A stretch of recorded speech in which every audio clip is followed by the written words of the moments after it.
بسم اللہ الرحمن الرحیم۔ شروع اللہ کے بابرکت نام سے جو بڑا مہربان نہایت رحم فرمانے والا ہے۔ السلام علیکم ورحمۃ اللہ وبرکاتہ۔ ایگل کی آواز کے معزز اور پیارے ناظرین، حضور اکرم نور مجسم و جائے تخلیق کائنات صلی اللہ علیہ وآلہ وسلم سے ایک مرتبہ حضرت صابان رضی اللہ عنہ نے عرض کیا، کوئی ایسا عمل تجویز فرمائیے جو جنت میں آپ کا پڑوس دلا دے۔ حضور اقدس صلی اللہ علیہ وسلم نے فرمایا، اس عمل سے حق تعالیٰ تمہیں میرا پڑوسی بنا دے گا اور اللہ پاک تمہارا ایک درجہ بلند فرما دے گا اور اس کے بدلے تمہاری ایک خطا معاف فرما دے گا۔ اللہ پاک اس پر رحمتوں کا نزول فرماتا ہے، اس کی بے حساب بخشش و مغفرت فرماتا ہے اور اسے عروج و بلندی سے سرفراز فرماتا ہے۔ وہ عمل یہ ہے۔ معزز ناظرین، شب معراج اللہ تعالیٰ نے حضور اقدس صلی اللہ علیہ وسلم کو اپنے پاس بلا کر جو خصوصیت، شرف، قرب اور اپنا دیدار بخشا، تمام انبیاء کرام علیہ السلام میں سے کسی ایک کے حصے میں بھی خوش بختی کی ایسی معراج و سعادت کبھی کسی اور نبی رسول کے حصے میں نہیں آئی۔ ارشاد باری تعالیٰ ہے، جو اپنے بندے کو راتوں رات مسجد حرام سے مسجد اقصی تک لے گیا، پاکی ہے اس ذات اقدس خداوند کریم کی جو اپنے بندے کو راتوں رات لے گیا مسجد حرام سے مسجد اقصی، جس کے ارد گرد ہم نے برکت رکھی ہے تاکہ ہم اسے اپنی عظیم نشانیاں دکھائیں۔ یہ بھی حکمت خداوندی ہے۔ معراج کی رات اللہ تعالیٰ نے سروری دو جہاں صلی اللہ علیہ وسلم کو بے حد حساب و انعام اور اکرام سے نوازا۔ اس مبارک رات تاجدار رسالت صلی اللہ علیہ وسلم مسجد حرام سے مسجد اقصی تک اور وہاں سے آسمانوں کی سیر فرماتے ہوئے سدرۃ المنتہا سے اوپر جہاں تک رب کائنات نے چاہا تشریف لے گئے۔ عرش و کرسی، لوح قلم، جنت و دوزخ وغیرہ کی بڑی بڑی نشانیوں کا مشاہدہ فرمایا۔ انبیاء کرام علیہ السلام کی امامت فرمائی، آپ کو فرض نمازوں کا تحفہ عطا ہوا اور سب سے بڑھ کر یہ کہ اللہ تعالیٰ نے آپ کو اپنے دیدار سے مشرف فرمایا۔ حضور نبی کریم صلی اللہ علیہ وسلم کو جو رؤیت باری تعالیٰ بخشی گئی وہ چشمان مبارک سے تھی یا قلبی طور پر تھی، اس بارے میں صحابہ کرام رضی اللہ عنہم کی رائے یہ ہے، البتہ زیادہ صحیح راجع اور مختار قول یہی ہے کہ سرکار دو عالم صلی اللہ علیہ وسلم نے اپنی چشمان سے اپنے رب تعالیٰ کا دیدار کیا۔ اس موقف کی تائید میں قرآن و حدیث، فرامین صحابہ اور علماء امت کے چند اقوال بطور دلائل حسب ذیل ہیں۔ شب معراج دیدار الہی قرآن کی روشنی میں حضور نبی رحمت شفیع امت صلی اللہ علیہ وسلم نے سفر معراج میں خالق کائنات اللہ تعالیٰ کے قرب خاص میں تجلیات و انوار کا مشاہدہ کیا اور راز و نیاز کے جو پیغامات انہیں عطا ہوئے وہ مخلوق کی عقل سے بالاتر ہیں۔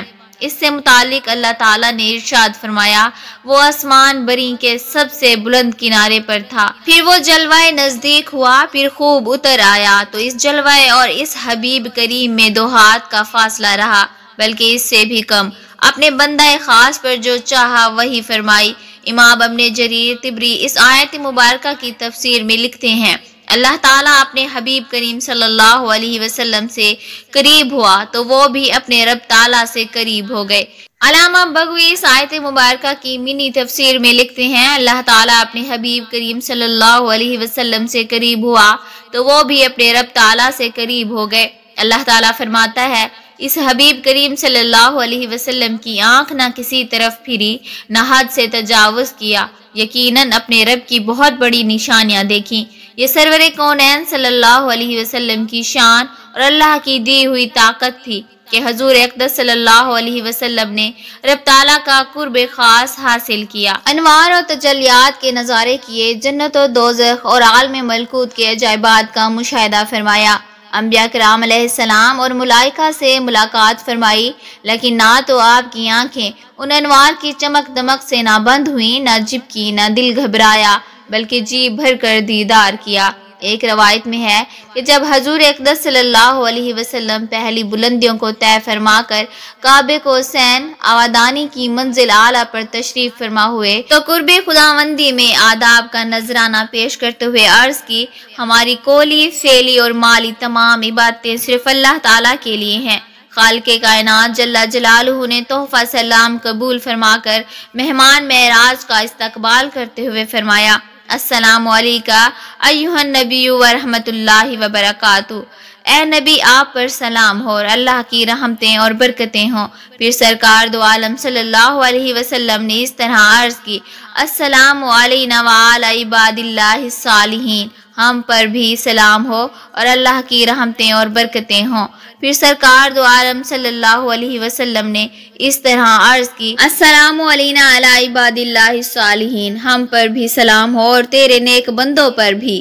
پھر عالم بالا کے فرشتوں نے یہ صدا بلند کی، اشہد ان لا الہ الا اللہ واشہد ان محمدًا عبدہ ورسولہ۔ پھر سلام و جواب کے بعد اللہ تبارک و تعالیٰ نے اپنے حبیب کریم سے بہت سی گفتگو فرمائی، جس میں کچھ راز تھے، کچھ خبریں تھیں اور کچھ احکام معراج کی رات۔ اس قرب خاص میں بلا واسطہ اللہ تعالیٰ نے اپنے حبیب کریم صلی اللہ علیہ وسلم سے وہ خاص باتیں کی جو کسی کے وہم گمان میں بھی نہیں آ سکتی۔ محدثین کرام فرماتے ہیں کہ اللہ تعالیٰ نے اس قرب خاص میں اپنے محبوب کریم صلی اللہ علیہ وسلم پر ایسا کرم فرمایا کہ حضور اقدس صلی اللہ علیہ وسلم خود فرماتے ہیں، اللہ تعالیٰ نے اپنا دست قدرت میرے دونوں کندھوں کے درمیان رکھا تو میں نے اس کی ٹھنڈک اپنی چھاتی کے درمیان محسوس کی، اور اس اللہ کی برکت سے میں نے مشرق اور مغرب کے علوم جان لیے۔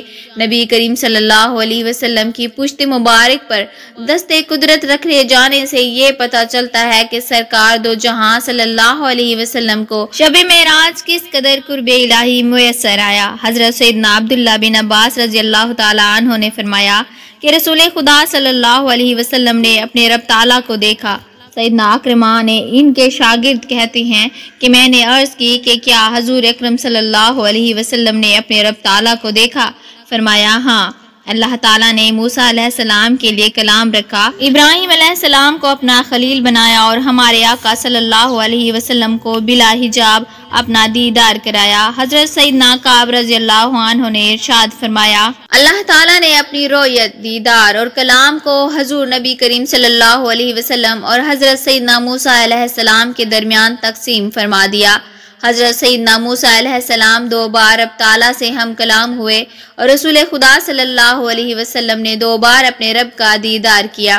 حضرت موسیٰ علیہ السلام کو دولت کلام عطا ہوئی اور نبی کریم صلی اللہ علیہ وسلم کو ویسے ہی شب اسراء ملی اور زیادت قرب اور چشم سر سے دیدار الہی۔ اس کے علاوہ اور بھلا کہاں کوہ طور جس پر موسیٰ علیہ السلام سے مناجات ہوئی، اور کہاں فوق العرش جہاں ہمارے نبی کریم صلی اللہ علیہ وسلم سے کلام ہوا، اور واقع معراج اور اس میں حضور نبی کریم صلی اللہ علیہ وسلم کو دیدار الہی کا شرف ملنا اس بات پر دلیل ہے کہ اگر بندے کی طلب سچی ہو، قول و فعل میں اخلاص ہو اور فرائض و واجبات کی پابندی کرے تو اللہ تعالیٰ اپنے بندے پر خوب انعام و اکرام فرماتا ہے۔ حضرت ربیعہ سلمہ رضی اللہ عنہ سے روایت ہے، آپ صلی اللہ علیہ وسلم جنت میں آقا کا پڑوس مانے گا تو رسول خدا صلی اللہ علیہ وسلم نے انہیں کثرت سے سجدہ کرنے کی تلقین فرمائی، اور کثرت سے سجدے کرنا جنت میں آقا صلی اللہ علیہ وسلم کا پڑوس دلانے والا عمل ہے۔ دوسری روایت میں حضرت ثوبان رضی اللہ عنہ فرماتے ہیں، میں نے ایک مرتبہ رسول صلی اللہ علیہ وسلم سے سجدہ کے بارے میں سوال کیا تھا۔ آپ صلی اللہ علیہ وسلم نے فرمایا تھا، کثرت سے سجدے کیا کرو، کیونکہ تم جب بھی اللہ پاک کے لیے سجدہ کرو گے اللہ پاک تمہارا ایک درجہ بلند فرما دے گا اور اس کے بدلے تمہاری ایک خطا معاف فرما دے گا۔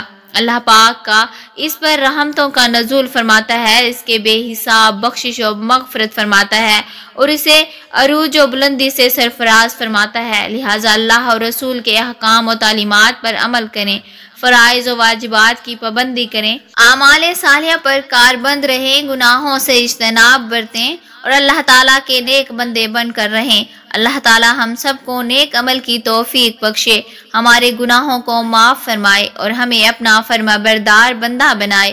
اللہ تعالیٰ آپ کو شعبان کے اس بابرکت مہینے میں ڈھیروں برکتیں عطا فرمائے اور اس کی رضا کے حصول میں آپ کی کوششوں کو کئی گنا زیادہ اجر عطا فرمائے۔ اس ویڈیو کو اپنے پیاروں کے ساتھ شیئر کرنا یاد رکھیں اور دوسروں کو بھی فائدہ پہنچانے کے لیے علم کی روشنی پھیلائیں۔ اور اگر ابھی تک آپ نے ہمارے اسلامی اور اصلاحی چینل ایک دل کی آواز کو سبسکرائب نہیں کیا تو سبسکرائب کر لیں۔ جزاک اللہ خیرہ۔ دعا ہے جہاں رہیں خوش رہیں۔ ملتے ہیں انشاءاللہ نیکسٹ ویڈیو میں۔ السلام علیکم۔